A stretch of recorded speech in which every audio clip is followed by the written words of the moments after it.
All right. It was fun to learn about the list collection, and we did a lot of hands-on in our previous video. I'm hoping that you are following along with me and practicing on your own. Now let's learn about the second collection type, which is set. A set can also store the elements of same data type like a list can. But unlike list, the sets are unordered. So in the list, when we were storing the item, each of the next item were being assigned to the next index. So they were sorted by their indexes. But in set, whenever you add a new item, you cannot directly say that this will be added on the next index because set doesn't use index. It directly stores your data without the indexes. So that's why we call it unordered collection of elements. The most important property of a set is it doesn't allow duplicate data.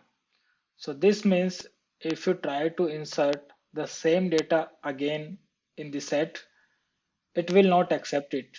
It will simply disregard it and it will only persist one single item of same value.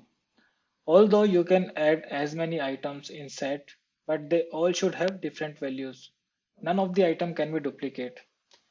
And set can accept a null value as well. Where in the list we could add the same item as many times as we want. So the list can accept the duplicate data, but set cannot. And the list is an ordered collection where set is an unordered collection. Now, if you want to store the same roll numbers again in a set collection, this is how we would do it.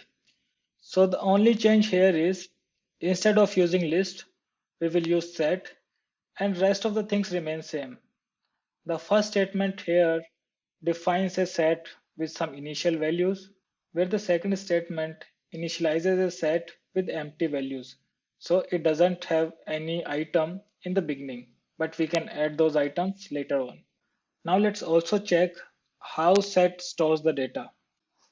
Unlike list, set doesn't have any indexes.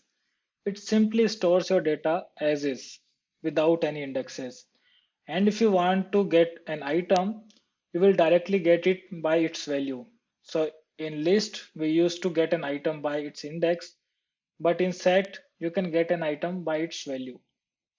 So let's go back to our developer console and let's try to practice some examples on set collection. So here, let me first remove this unwanted code because now we are aware about the collection variables. So let's keep this example as is, and instead of list, we are going to use set here. And we are going to initialize our set with 3 roll numbers. And we are going to print those roll numbers using a debug statement. Similar to list class, the set class also supports the add method, and this is how we will add the item in a set collection.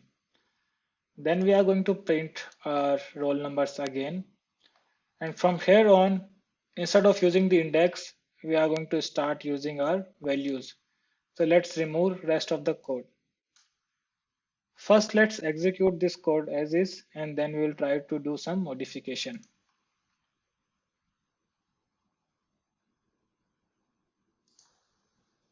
The output is very similar to what we have got in the list collection. First, we have 3 items. Then we have added 3 more items in the set. And after that, we have got 6 items. Now let's try to run this add statement again. And let's see if this adds a new item in our set or not. So keep in mind, this is a duplicate item that I'm trying to insert. So set should ignore it and we should still see the 6 values in set.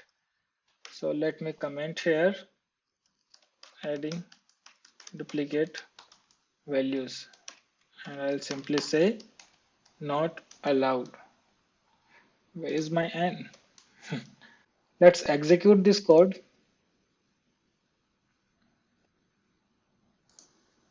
And even though we try to add the item again, we still see the 6 items in our set because set doesn't support the duplicate items.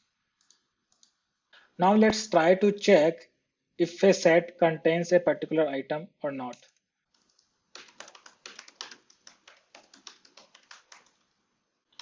So for this, we are going to use the contain method. So let's copy our set variable, and here we need to use the contains method.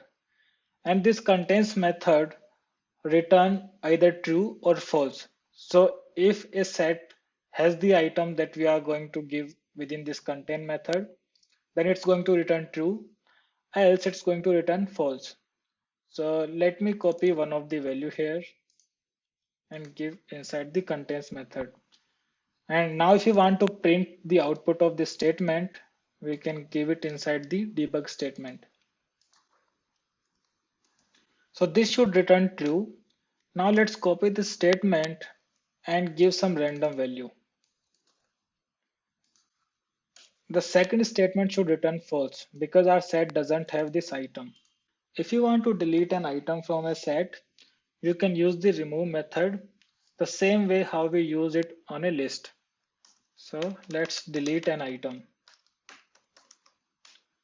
The only difference here would be instead of giving the index, you will be passing the value that you want to remove. Where in the list we have passed the index, like on which index we want to remove the item.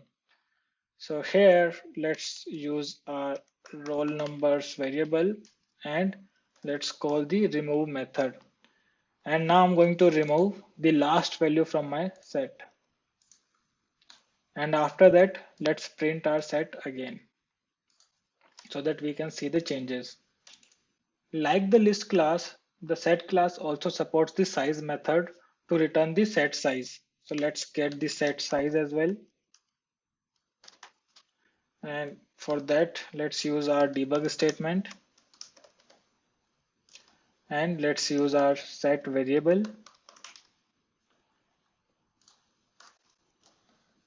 And let's call our size method. So this should give us the set size. You can also check if your set is empty or not. So let's check our set. And the method that we are going to use for that is called isEmpty. So let's copy the roll numbers variable and let's call isEmpty method. So like contains method, the isEmpty method also returns either true or false. So if the set is empty, then it's going to return true, else it's going to return false. And we can also clear our set or remove all the items from the set. For that, we need to use the clear method the way we did in our list class.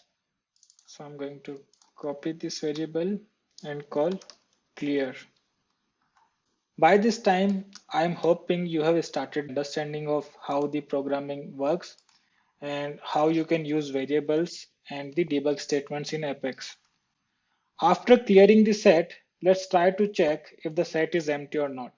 So this time, this isEmpty statement or the isEmpty method should return true because we are removing all the items from the set just before we are calling the isEmpty method. So I believe we have used a lot of methods. Now let's execute our code. Okay, we have got some error and this is on line number 29 and it says the method does not exist. Let's go to our line number 29. And the reason is we have put this clear method inside a debug statement. So if you call a clear method, it simply clears all the values from a set, but it doesn't return any value. So unlike isEmpty method here, which returns either true or false, the clear method doesn't return any value. And if it doesn't return any value, then we cannot put anything inside our debug statement. So let me clear this from here and let's call it directly. And let's execute our code again. It's good that we are seeing these different exceptions, so you are getting clear idea what each and every exception means. Let's go to our debug logs and here first we have got 3 items in the set, then the 6 items. After that we have tried to add a duplicate items which was not possible. Then we have checked for a correct item in the set if it exists in the set or not, or if the set contains that item or not. So that returned true. Then we have tried with some random value which returned false. Then we have deleted one item from the set. And which one we deleted? Let me check. 7765. So after deleting the 7765, we do not have this in our set. Then we have checked the size of the set, which is 5. Then we have also checked if the set is empty or not. And at that time, the set was not empty because we did not clear the set items. So here it returned false because set was not empty. Then we cleared the items from the set. And in the end, we checked if the set is empty or not. And then it returned true. So like list class, the set class also has many methods. So, and you can get the list of all the methods from this link. We have tried to explore most of these methods, but this would be a homework for you guys to test out all of these methods by your own and use Q&A section in this course if you see any issue or if you see any exception that you do not understand.